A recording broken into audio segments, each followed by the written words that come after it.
decorada. Su madre, Elsa, le dice que esa noche celebrarán el ascenso de su padre Ralph, un oficial nazi. Ralph le dice a sus hijos que se mudarán al campo ya que será jefe de un campo de trabajo forzado. Bruno se entristece por dejar a sus amigos, pero Ralph le promete que podrá hacer nuevos amigos ahí. Bruno y su familia llegan a su nuevo hogar, una casa.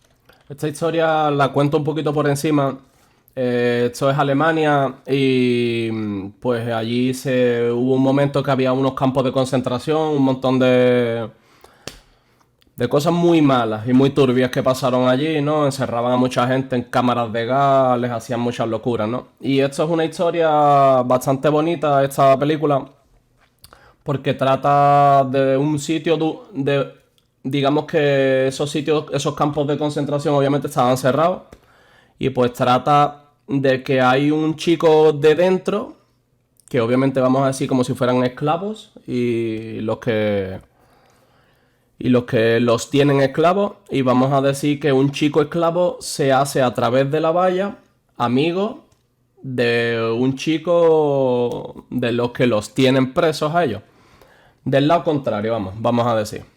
Entonces, y crean muy buena amistad. La verdad que la película es muy guay, es muy guay. Y el punto de vista que le va a dar este hombre, la verdad que está bastante curioso. De 2 plantas con jardín y altos muros. Desde su ventana, Bruno ve unas casas a lo lejos y piensa que son granjas con niños. ¿Unas casas? Más tarde le dice a su madre que los granjeros llevan pijamas de rayas, lo cual le parece raro. En eso, un anciano llamado Pavel entra con verduras y Bruno nota que él también lleva un pijama de rayas. Elsa, curiosa, mira los tobillos de Pavel y descubre la verdad. Bruno pregunta a su padre sobre los granjeros con pijamas y Ralph le dice que no son personas en absoluto. Al descubrir que la granja es un campo de trabajo forzado, Elsa, furiosa, enfrenta a Ralph, quien le había prometido que estaría lejos. Deciden dejar que Bruno crea que es una granja y le prohíben jugar ahí, diciéndole que esos niños son diferentes. También bloquean la ventana desde donde Bruno podía ver el campo. Pasan muchos días y Bruno, triste y solitario, juega solo. Un día ve una puerta que da al patio trasero e intenta colarse sin hacer ruido. Pero el niño, obviamente, el papá es como un comandante y el niño pues se mudan a esta casa grande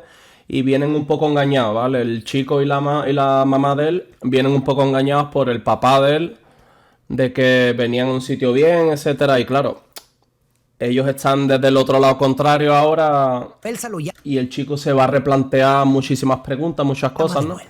Y pues la curiosidad mató al gato y vas a ver lo que hace. Dentro y acostumbrarse a su es muy triste, la verdad. Durante la cena, Ralph anuncia que ha conseguido un maestro particular para Bruno y su hermana Gretel. Después, mientras Bruno... Yo no me he visto este vídeo, pero sí me he visto la película. Varias veces, además. Juega en un columpio, ve humo en el cielo. Intenta buscar de dónde viene el humo, pero se cae y se lastima. El anciano Pavel lo ayuda y le da primeros auxilios. Bruno duda del vendaje y piensa que... El anciano Pavel, que es una persona que está dentro de ese campo de concentración. Por eso es que tienen esos trajes, que por eso la película se llama El niño de pijama de rayas.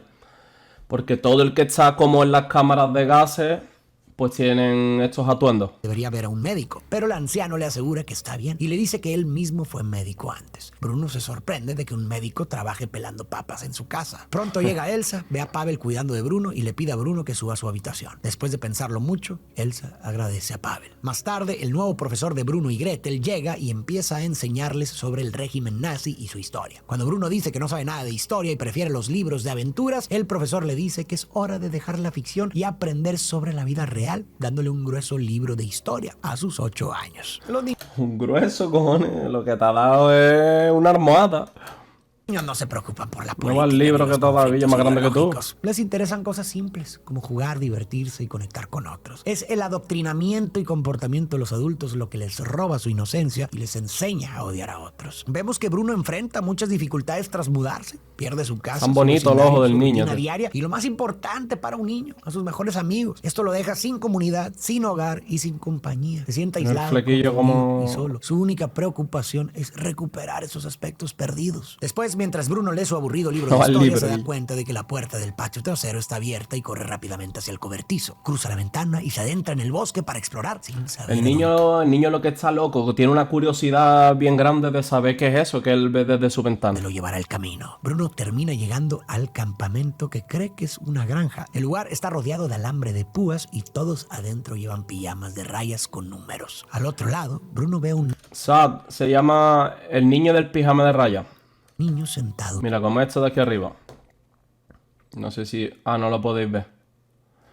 Pero el niño del pijama de rayas. Solo. Se presenta y descubre que el chico se llama Shmuel y tiene la misma edad que él. Shmuel le dice que tiene hambre y le pregunta si ha traído comida, pero Bruno no tiene nada. Al ver los números en la ropa de Shmuel, Bruno piensa que es parte de un juego, pero Shmuel le dice que no. En ese momento, un guardia empieza a silbar y Shmuel regresa rápidamente al campamento con una carretilla. Bruno regresa a casa y sigue leyendo con su maestro. Luego ve una barra de chocolate y piensa en Shmuel, así que decide tomarla. Después le pregunta a su madre por su pelota de fútbol y Elsa le dice que revise en el sótano. Al bajar, Bruno encuentra su pelota, pero se asusta al ver decenas de muñecas desnudas apiladas. Corre hacia Gretel, pues son suyas, pero ella, mientras pega carteles de Hitler y los nazis en su pared, le responde que las muñecas son para niñas y que no está bien jugar con juguetes tontos mientras hay gente que arriesga su vida por el país. Bruno está confundido. Más tarde, Bruno vuelve al campo con la barra de chocolate para Shmuel y su balón de fútbol, pero Shmuel no aparece. Bruno visita el campo varias veces hasta que finalmente encuentra a Shmuel. Le pregunta por qué lleva pijama todo el día y Shmuel le explica que no son pijamas, sino que les quitaron toda su ropa y no tienen otra opción. Bruno descubre que Shmuel es un judío que fue llevado al campo con sus padres y no puede salir. Bruno también le pregunta a Shmuel sobre el humo que sale de las chimeneas y Shmuel le dice que no sabe Trabajando, y que no se le mi hermano. acercarse a ellas. Bruno regresa a casa prometiendo a Shmuel Está que volverá trabajando. mañana.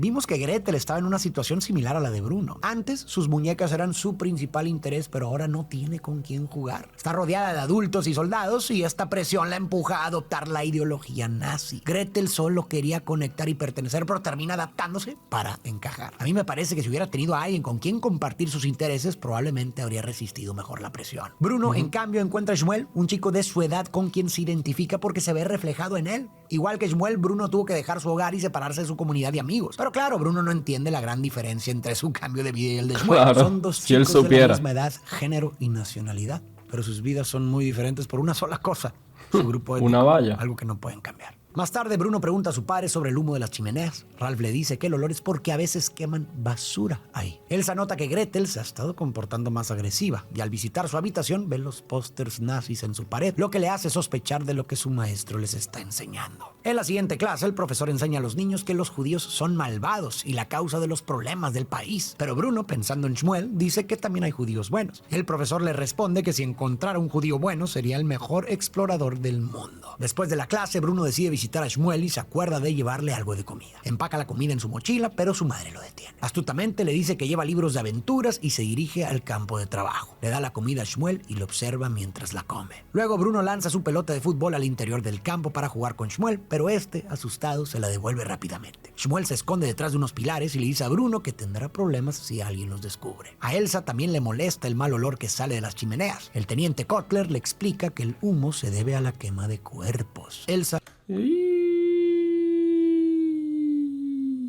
al enterarse, se sorprende y va inmediatamente a enfrentarse a su esposo. Ralph le explica que su ascenso vino con una promesa de confidencialidad, diciendo que no pueden construir el país que desean sin tareas como estas. Elsa se horroriza al ver en lo que se ha convertido su marido. Ralph le pregunta quién le habló del humo y Elsa le dice que fue Kotler. Ralph es presentado como un hombre racional y amoroso con su familia, pero comete actos terribles, justificándolos con que como soldado solo debe cumplir con su deber. Este argumento de solo seguir órdenes fue utilizado en los juicios de Nuremberg. Trata principalmente sobre el libre albedrío, ya que se argumenta que si en un grupo desobedecer puede llevar a la muerte o encarcelamiento, en realidad no hay muchas opciones. En esta línea, la filósofa judía Hannah Arendt, durante el juicio de Adolf Eichmann, un alto funcionario nazi, determinó que personas comunes podían cometer crímenes horribles al simplemente seguir órdenes sin considerar las consecuencias morales, trinamiento, deshumanización y la construcción de una ideología que justifica la crueldad. Muchos soldados sabían lo que hacían e incluso pensaban que hacían un bien. Como vemos, desde muy jóvenes se les enseñaba a ver a los alemanes como superiores y a los judíos como malvados. Repito una mentira muy...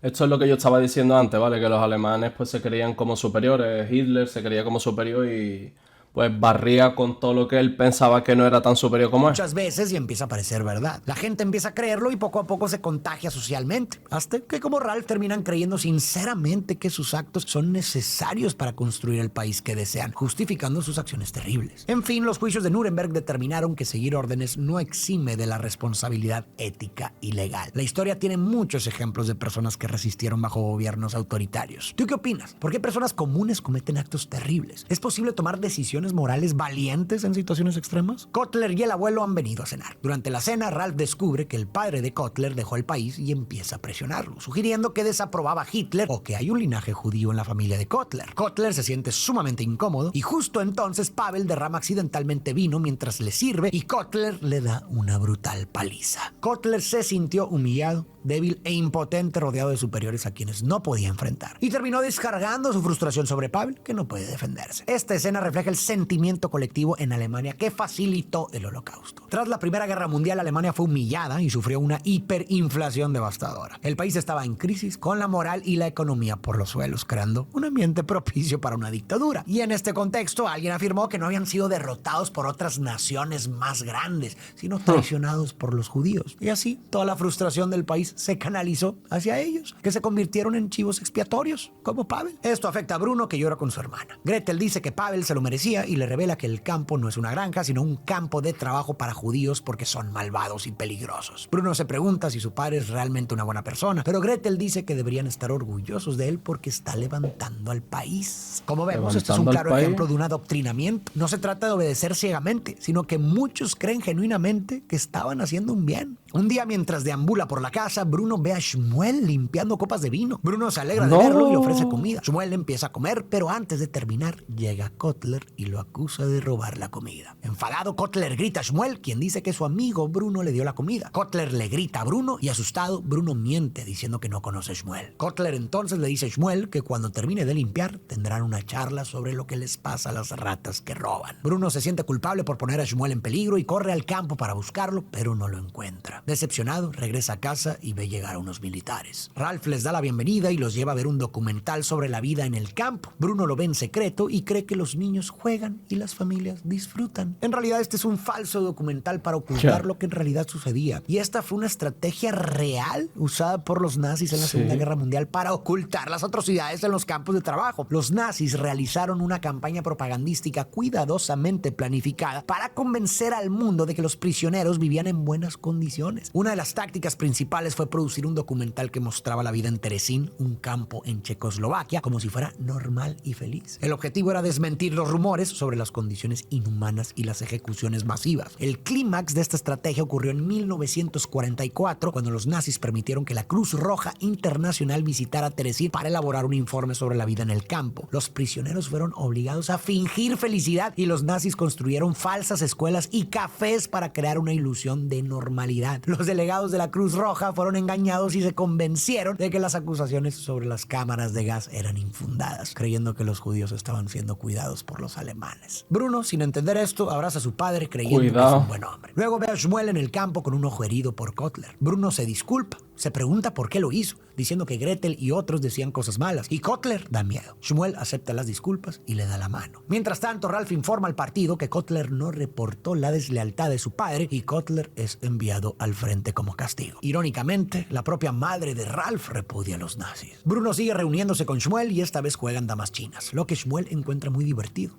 En medio del oscuro lugar, por fin hay algo de risas. Shmuel le dice a Bruno que no quiere que se vuelva a ir, y Bruno responde que él tampoco. Sin embargo, Elsa está muy afectada por la crueldad de Ralph. Ralph la ve jugando en el columpio de Bruno. Por la noche discuten. Elsa teme por el futuro de sus hijos viviendo ahí. Después de haberse enterado de la verdad sobre los campos y el trabajo de su esposo, Elsa se sintió devastada emocionalmente. El acto de jugar en el columpio parece una defensa psicológica, una regresión a una época más inocente y sencilla, cuando no existían las complicaciones y los horrores de su vida actual. Y esto de cierta forma la ayuda a contener la angustia emocional que siente. Ralph entonces decide enviar a sus hijos a otro lugar. Informa a Bruno, pero él no quiere irse. Aún así le dice que se irán con su madre al día siguiente. Bruno, triste, visita a Shmuel para despedirse, pero Shmuel no responde porque está preocupado por la desaparición de su padre desde el día anterior. Bruno le dice a Shmuel que puede visitarlo en Berlín cuando todos sean amigos otra vez. Al ver a Shmuel triste, Bruno decide ayudarlo a encontrar a su padre para compensar su error anterior y se da cuenta de que puede cavar bajo los alambres. Antes de volver a casa, Bruno le pide a Shmuel un pijama de rayas para ayudarlo al día siguiente. Atento, que la cosa se pone curiosa. Esfuerzo de adoctrinamiento convenció a Bruno de la visión nazi sobre los judíos. Los niños piensan de manera simple y directa. Cuando su padre le dice que los judíos... El niño inocente quiere entrar para adentro, para ayudar al otro a buscar al padre, que está desaparecido. Obviamente no está desaparecido, ya se sabe dónde estaba. Dios no son personas y su maestro trata de convencerlo de que son malvados, a Bruno esto no le hace sentido porque ya ha interactuado con ellos. Pavel lo ayudó con su herida y Bruno se ve reflejado. Pues él los ve bien, ¿sabes? Él no cree ya las cosas de que los judíos son lo que pensaban ellos que eran. Shmuel, sus experiencias no coinciden con lo que le dicen los adultos. El día llega.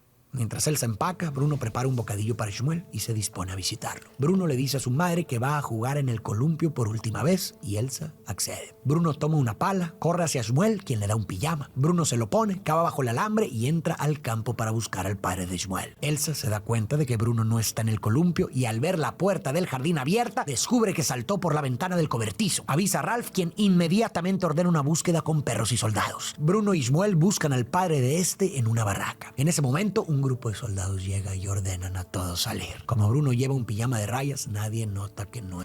Esto es lo que yo decía antes, que son las batidas, ¿vale? Cuando ellos creían conveniente, cogían un grupo muy grande de personas y hacían, pues, los sucedáneos. Judío. Los prisioneros son llevados a un vestuario y les dicen que se quiten la ropa para ducharse. Mientras tanto, Ralph encuentra la ropa de Bruno fuera de la valla y se da cuenta de que su hijo está en el campo. Entra rápidamente y ordena buscarlo. Elsa toma la ropa de Bruno y empieza a llorar gritando su nombre. Bruno y Shmuel son llevados a una cámara de gas sin saber lo que ocurre hasta que un soldado vierte el gas. Se cogen de las manos sin entender lo que está por suceder. Qué locura. Al no encontrar a Bruno en ninguna barraca, Ralph se da cuenta de que hay una ejecución en masa y grita el nombre de su hijo. Elsa y Gretel oyen los gritos. Elsa cae de rodillas y llora. La cámara de gas se silencia, indicando que todos los prisioneros, incluyendo a Bruno y Shmuel, han muerto. Las ideologías basadas en el odio y la división terminan volviéndose contra todos, incluso contra quienes las promueven. Kotler es enviado al frente. Esto qué locura, ¿no? Lo que es prácticamente una sentencia de muerte. El mismo sistema que él apoyaba lo destruye. Por otro lado, Ralph sufre la pérdida devastadora de su hijo, como una consecuencia directa del entorno que él ayudó a crear y controlar. Metiste a tu hijo en la boca del lobo, tío, y le metiste tantas contradicciones en la cabeza que al final él optó por coger su propio criterio y coger su pensamiento de la manita y ir para adelante con él. Y eso lo llevó a... La película nos muestra así que nadie, ni siquiera los perpetradores, escapa a las consecuencias destructivas de las ideologías deshumanizantes y opresivas. Para terminar, quiero reflexionar sobre la escena en la que Bruno cruza la valla y se pone un pijama de rayas para ayudar a Shmuel, que me parece muy simbólica. Al cruzar la valla, Bruno cruza las barreras de prejuicios y creencias que deshumanizan al otro, levantadas por ideologías. Y ahora son hermanos. Ahora son hermanos corriendo, buscando el mismo objetivo, y separan que es al papá de él. Personas. Al cruzar, Bruno deja atrás estos prejuicios y entra en el mundo de Shmuel. Ponerse el pijama de rayas representa la empatía y la capacidad de ponerse en el lugar de Shmuel. Bruno ahora puede ver el mundo desde la perspectiva de él, lo que le permite entender y sentir la realidad en la que vive y finalmente aceptarlo como su amigo. Este acto de cruzar barreras y ponerse en el lugar del otro es clave para que florezca la amistad, tanto entre individuos. La amistad no, cualquier relación. Como entre grupos. Desafortunadamente, mucha gente se niega a hacer esto y las divisiones alcanzan niveles peligrosos. Pero la realidad es que solo al dejar nuestros prejuicios y ver el mundo desde los ojos del otro, podemos superar las divisiones impuestas por el odio y la ignorancia y crear una humanidad más unida y un mejor lugar para todos.